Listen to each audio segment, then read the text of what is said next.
Hi friends, ಎಲ್ಲರಿಗೂ ನಮಸ್ಕಾರ. ಹಳ್ಳಿಗಳ ಕಡೆ ಮಾಡ್ತಿದ್ದಂಥ ಗಿಣ್ಣು ರೆಸಿಪಿನ ಇವತ್ತು ಮಾಡೋದು ಹೇಗೆ ಅಂತ ತೋರಿಸ್ಕೊಡ್ತಾ ಇದ್ದೀನಿ.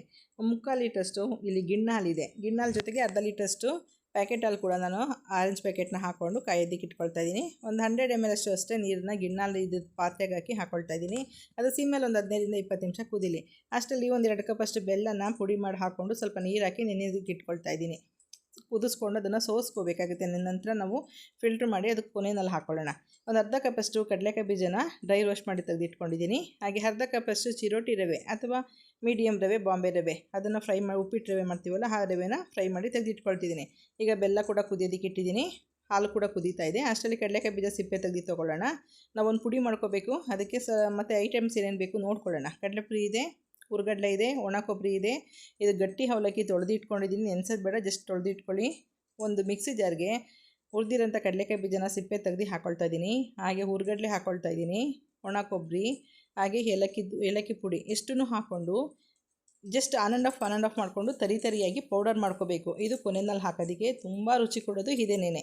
ಗಿಣ್ಣಿಗೆ ತುಂಬ ರುಚಿ ಕೊಟ್ಟು ಮಧ್ಯೆ ಸಿಗ್ತಾ ಇರುತ್ತಲ್ಲ ತಿನ್ನೋದಕ್ಕೆ, ಅದಕ್ಕೆ ಯಾವುದೇ ರೀತಿ ಡ್ರೈ ಫ್ರೂಟ್ಸ್ ಹಾಕಿರಲ್ಲ. ಅಮ್ಮ ಮಾಡ್ತಿದ್ದ ರೀತಿಯಲ್ಲಿ ಅಂತ ಹೇಳಿದ್ರಿಂದ ಅಮ್ಮನಿಗೆಲ್ಲ ಡ್ರೈ ಫ್ರೂಟ್ಸ್ ಸಿಗ್ತಾ ಇರಲಿಲ್ಲ. ಕಡಲೆಕಾಯಿ ಬೀಜನೇ ಬಡವರ ಬಂದು, ಹಾಗಾಗಿ ಅದನ್ನೇ ಜಾಸ್ತಿ ಫ್ರೈ ಮಾಡಿಬಿಟ್ಟು ಹಾಕ್ಕೊಳ್ತಾಯಿದ್ರು. ಈಗ ಹಾಲು ಚೆನ್ನಾಗಿ ಕೂತಿದೆ. ಈಗ ಅದಕ್ಕೆ ಹುರಿದಿರೋಂಥ ಉಪ್ಪಿಟ್ಟಿನ ರವೆ ಹಾಕ್ಕೊಳ್ಳೋಣ. ಅರ್ಧ ಕಪ್ಪಷ್ಟು ತೊಗೊಂಡಿದ್ದೀನಿ. ಹಾಲು ಸ್ವಲ್ಪ ಕುದ್ದು ಸ್ವಲ್ಪ ಗಟ್ಟಿ ಆಗಿದೆ. ಉಪ್ಪಿಟ್ಟು ರವೆ ಹಾಕಿ 1-2 ನಿಮಿಷ ಆದ ನಂತರ ತೊಳೆದಿರೋಂಥ ಅವಲಕ್ಕಿ ಹಾಕ್ಕೊಳ್ಳೋಣ. ಅವಲಕ್ಕಿ ನೆನೆಸೋದು ಬೇಡ, ಜಸ್ಟ್ ತೊಳೆದಿಟ್ಟಿರಿ.